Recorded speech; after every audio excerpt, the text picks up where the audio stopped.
And now once again, let's toy with time. Let's set the clock back once more to that fateful minute of 12:30 in the afternoon. The scene of the assassination was still in a state of shock.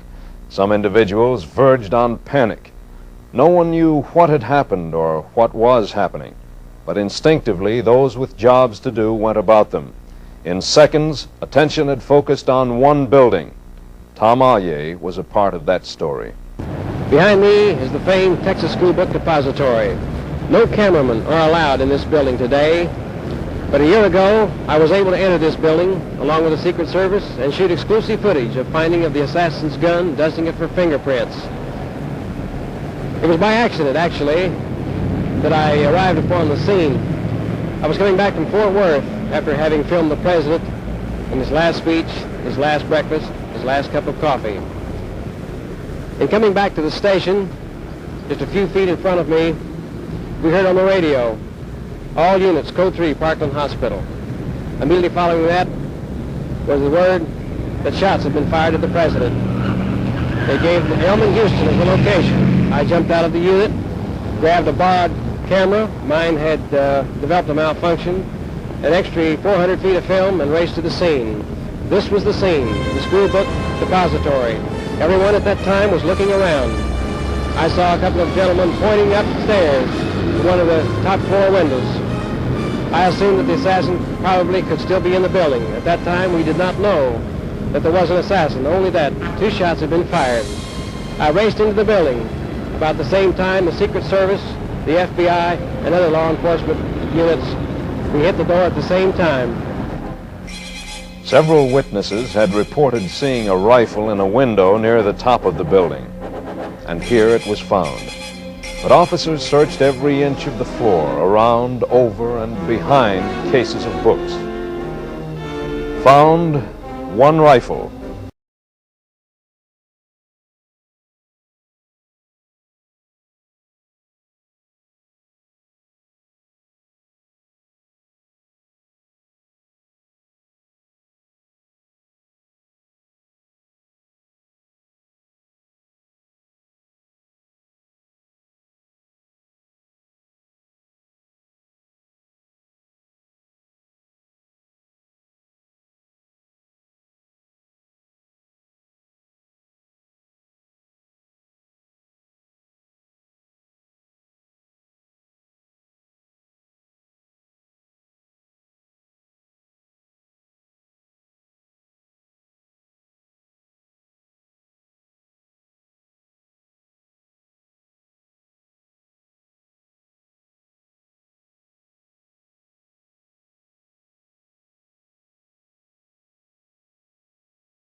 We have a piece of film we would like to show you now. Bert Shipp is our chief photographer and assistant news director of WFAA television.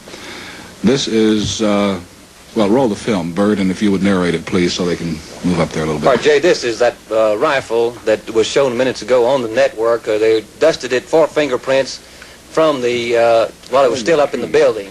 And you'll see the detectives gathering and gathering their evidence. Tom Alyea, one of our reporters and photographers, shot this film. He has just now managed to get out of the building because of the close security around it. You'll see stacks and stacks of books at this get it up this there. Big get it up there. many-story building, and they actually found some chicken bones in there. We'll see a picture of that in a minute. Now the film starts getting a little bad. Looks like Tom lost his loop. But this is the inside of the building where the sniper was. There's the detectives. They get it all downstairs now, trying to regroup after being stunned by this.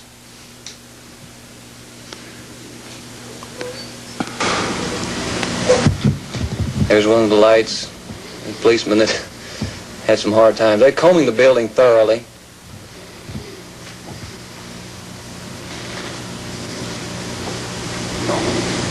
Dusting everything.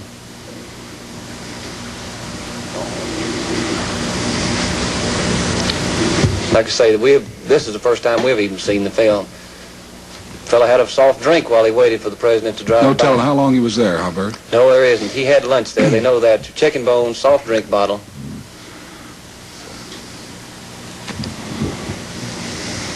And that's about it, Jay. I'm sorry I don't know any more about it, but like I say, our man's on his way in. We had about 8 or 10 photographers out around the city, and these boys. I understand we have some more coming up here. Oh, yeah. Well, this is... That's shot from inside the building. Yeah. This film was thrown out one of the windows. The building is closed up. No one can come in or leave the building, and this was tossed out the window and developed in the last 10 or 15 minutes here and on the air. Also standing by, coming in the front door now here, we'll be on the air in just a moment, are some interviews with the people in Dallas and their reaction to this tragic thing that happened just a few minutes ago, or just a very short time ago. The place, of course, cordoned off with guns drawn, not knowing at this time, of course, where the man was. And, of course, at this time, he very well could have been inside. This occurring just moments after the president was shot here in Dallas today. These were taken inside of the building. One of our cameramen was in there, and he couldn't get out, and this film was thrown out the window so that we could get it on the air. In fact, he got out a couple of 3 hours later. Of course, the police wouldn't let anyone in. There's a picture of the gun, the officer up on the 6th floor instead of the 5th where the shot was fired, as he told you. The reporter's pool car in which I was riding was almost directly in front of this building as the shots were fired, and that's why to us they sounded so loud that no one thought seriously that they were gunshots. I thought they were firecrackers. The president at that stage was some, I would say 250 feet away from the window where the shots must have been fired. The assassin, of course, used a rifle with a telescopic sight. And, of course, had to be an expert marksman.